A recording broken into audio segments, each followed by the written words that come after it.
Canadian warships are called HMCS, Her Majesty's Canadian Ship, and in Australia they're called HMAS, Her Majesty's Australian Ship.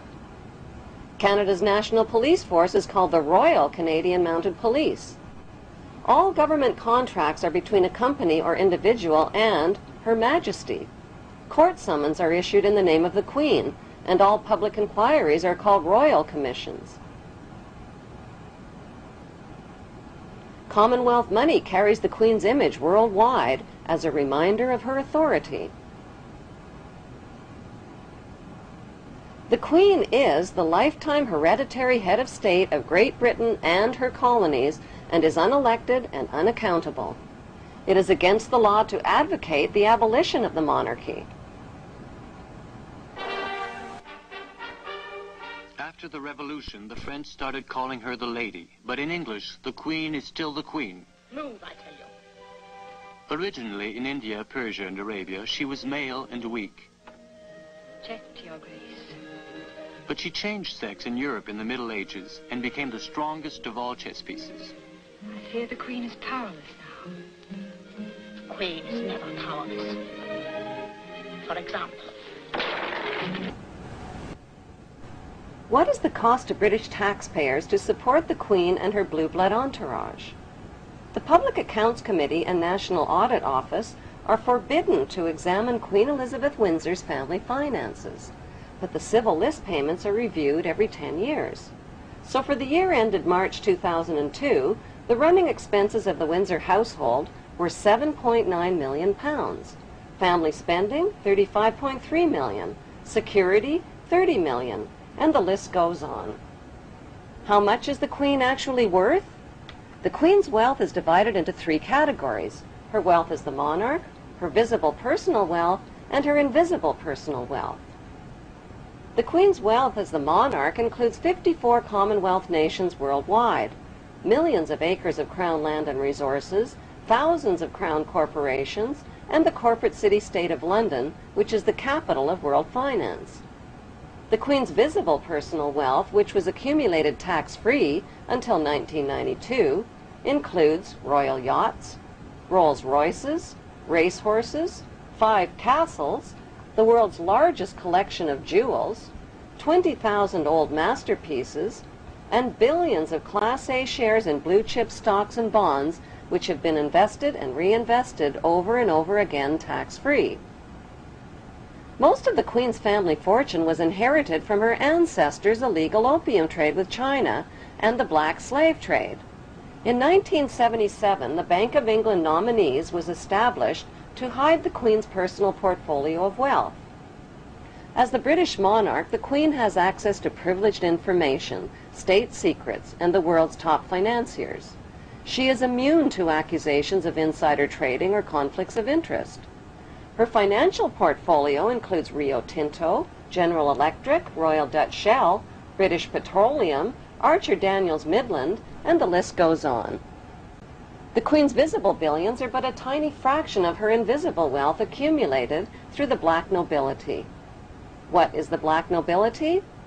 The black nobility is a wealthy aristocracy of elite ruling families who solidified their power in the 12th century by intermarrying with the wealthy godfather families of Venice, Italy. During the bloodbaths of the Christian Crusades, this brutal Italian oligarchy captured the trading monopolies. Over the centuries, the black nobility have used their power and wealth to rape, plunder, and exploit every corner of the globe. Dr. John Coleman's book, The Committee of 300, describes the history of assassinations, kidnappings, robbery, rape, blackmail, coercion, and terror committed by these inbred families on a grand scale. Today, they enrich themselves from the illegal drug and arms trade using whale-distance intermediaries. An estimated $280 billion in flight capital and drug money flows into their secret Swiss accounts. Who are these ruling black nobility families? They include the House of Hanover, Germany, the House of Habsburg, Austria, the House of Orange, Netherlands, the House of Liechtenstein in Liechtenstein, and most importantly, the House of Guelph in Britain. All of these family houses can be found on Queen Elizabeth II's family tree. The black nobility are the founders of the Committee of 300, which is also known as the Illuminati or Illuminated Ones. Queen Elizabeth II is head of the committee of these 300 ruling families. The Illuminati was formed to achieve one main objective, one world government called the New World Order. NWO spells own, backwards. All of today's think tanks originate from the Committee of 300 and include the Round Table, the CFR Council on Foreign Relations, the United Nations, the Bilderbergs, the Club of Rome, the RIIA, and the Trilateral Commission founded by David Rockefeller. Since the British colonization of America, many powerful American families have formed secret societies that cooperate with the black nobility, like the Skull and Bones fraternity at Yale University, which is rooted in German Freemasonry. Its exclusive members are some of America's most powerful and wealthy men, including 2 United States presidents, President George W. Bush and his father, President George Herbert Walker Bush. The Order of the Skull and Bones is located on the campus of Yale University. John Pogue is a Yale graduate and the producer of a Hollywood movie called Skulls, based on the chilling radiation night. Chosen members enter a windowless hall on campus where they strip naked and lay inside a coffin. During the rituals, they reveal their innermost secrets, including the intimate details of their sexual history. Senior bonesmen dressed in robes chant over the new member in a symbolic death and rebirth ceremony. Each new member takes a vow, swearing a lifetime commitment to the brotherhood, secretly known as the Brotherhood of Death. The crossed bones symbolize the right of new members to double-cross and use any means possible on their rise to power.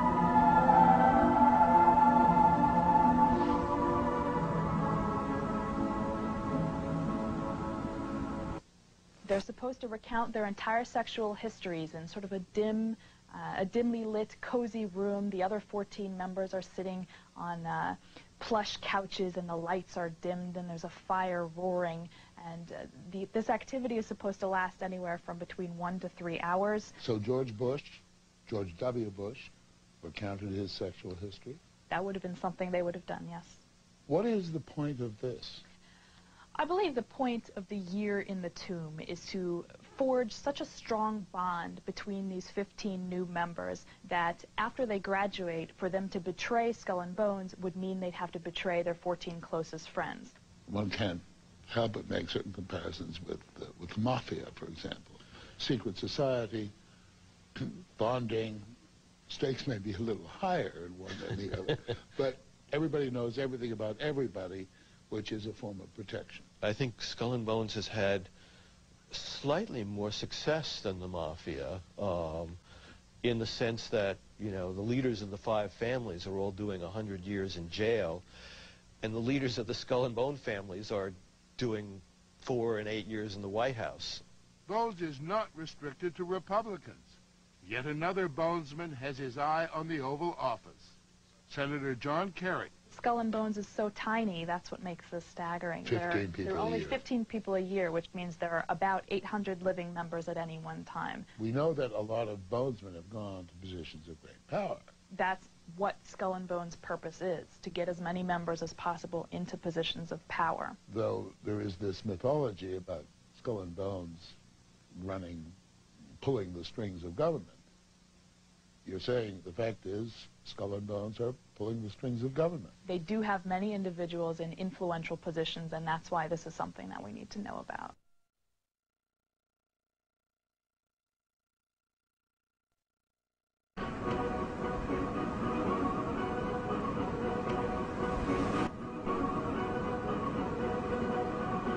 The New England Genealogy Society confirms that 19 U.S. presidents are descendants of King Edward III of England. Like European royalty, America's blue bloodlines are maintained through intermarriage. George W. Bush is descended from several kings of England and Scotland. He is also a distant cousin of Queen Elizabeth II of England.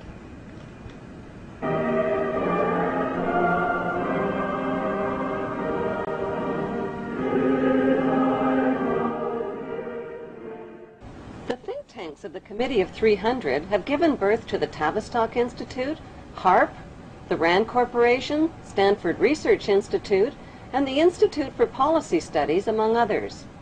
One study group at the RAND Corporation specializes in predicting the timing and direction of thermonuclear war. These institutes and corporations are engaged in the secretive development of brainwashing and population control techniques, the mapping and patenting of human and animal DNA, and the genetic engineering of human, animal, and plant life.